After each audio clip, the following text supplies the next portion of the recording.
Hello sparrows, welcome to the Enchanted Wood. I'm going to start reading to you a book by Enid Blyton. I knew this as The Folk of the Faraway Tree when I grew up, and it's been rewritten to have more modern language, and now it's called The Enchanted Wood. And it is about a magical tree and all of the different worlds that are at the top of the tree. So, of course, I brought you out to an enchanted wood to begin to read it. So, are you sitting comfortably? Are you in your comfy spot? Good. I thought you can look up this beautiful, dried up little tributary while I read to you. So let's blow all of our hugs and love and wishes all the way up into the farmers' fields that are at the top. There they go, hugs and love for everyone around the world. Okay, so look out for all the birds and the creatures while I'm reading to you. Okay, here we go. There were once 3 children called Joe, Beth, and Franny. All their lives they had lived in a town, but now they were going to move to the countryside. "Oh, what fun to be in the country," said Joe.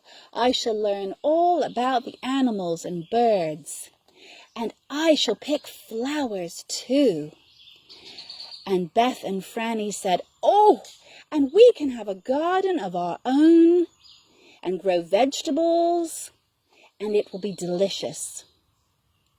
And when the day came for the move, all the children were very excited, and a van came and packed up all of their things, and off they went to the train. "Now we're off," cried Joe. "The country," sang Beth. "Oh, we might see fairies there," said Franny. The train whistled and chuffed out of the station. The children pressed their noses to the window and watched the townhouses disappear.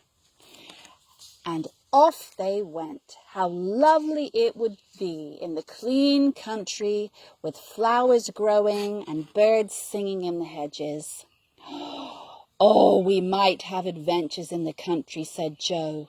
"There will be streams and hillsides, big fields and dark woods.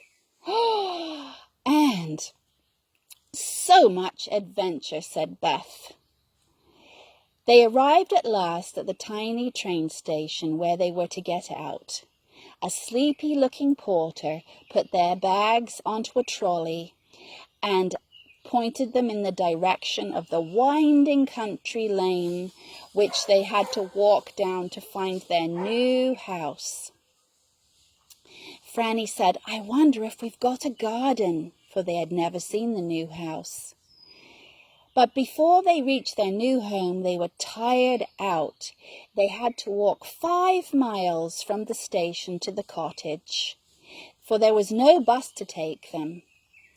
And by the time they arrived at the gate of their new house, all they hoped for was a warm glass of milk and a cozy bed. At last they got there, and dear me, it was so worth it. Around the cottage door hung roses, red and white and pink, and honeysuckle was all along the hedgerow. It was lovely.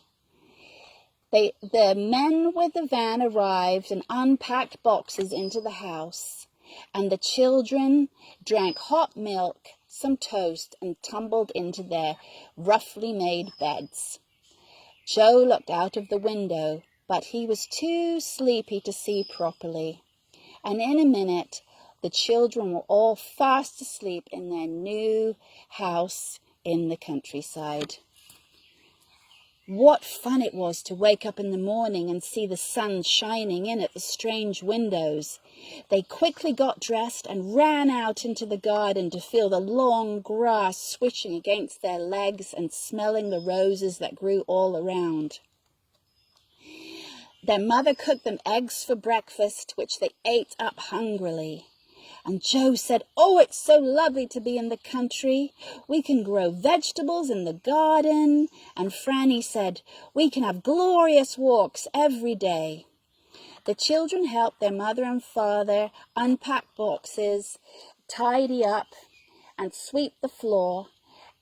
And mother and father hoped they would be able to make enough money to buy a few hens. "Oh, I shall collect the eggs every morning and evening," said Franny. "Let's go out and see what the country around about is like," said Joe. "Can you spare us for an hour, Mother?" "Yes, run along," said Mother. "Off you go and have an adventure."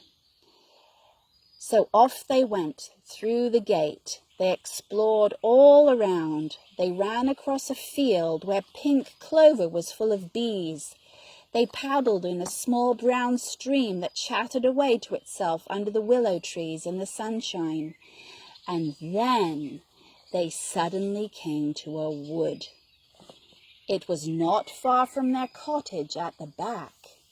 It looked quite an ordinary wood, except that the trees were darker green than usual.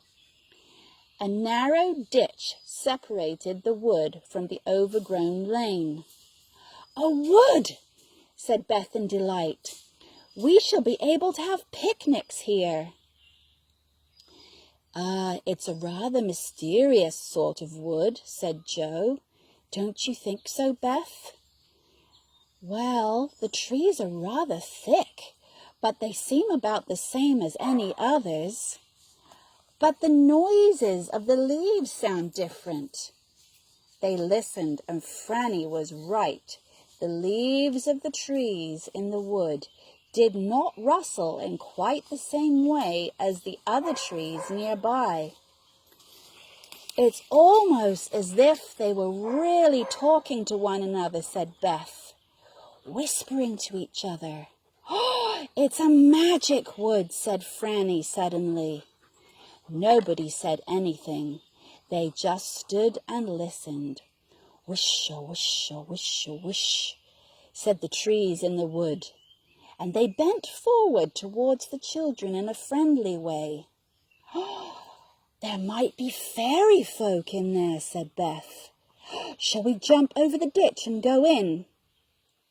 "Oh, no," said Joe. "We might get lost. Let's find our way around before we go hiking into such big woods." And then suddenly they heard their mother call them, "Joe, Beth, Franny, it's time for lunch." The children felt hungry all at once, and they forgot about the strange wood and ran back to their new home.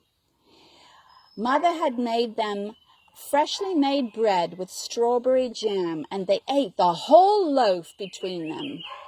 Just then Father came back with food shopping from the little town, and they said, "Oh, Father, we've been exploring everywhere, and we found a lovely wood," said Joe. And Beth said the trees really seemed to be talking to one another. And their father said, "Well, that must be the wood that I've been hearing about in the town. It has a very strange name." "What's it called?" said Joe. Let me see if I can remember. It's called the Enchanted Wood," said their father.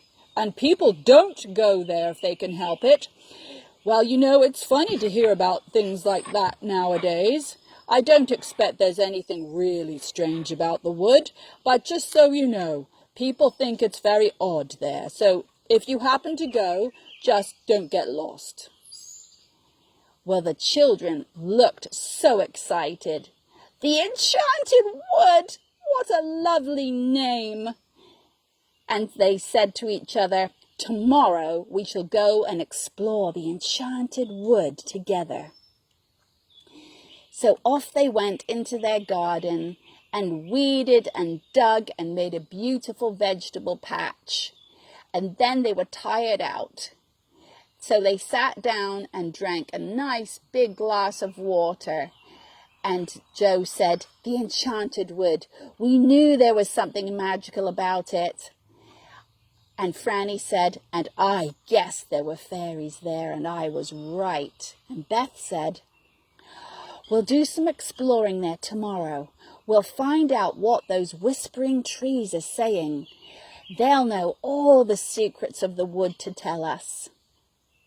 And that night, at bedtime, all three stood at the window, looking out on the dark, whispering wood behind the cottage. And what would they find in the enchanted wood? The beautiful end of that chapter. So let's go with them tomorrow and find out what is in the enchanted wood. It's so nice for you to fly in and be with us today. Bye, sparrows. Big, big hugs. Big, big hugs. Big, big hugs.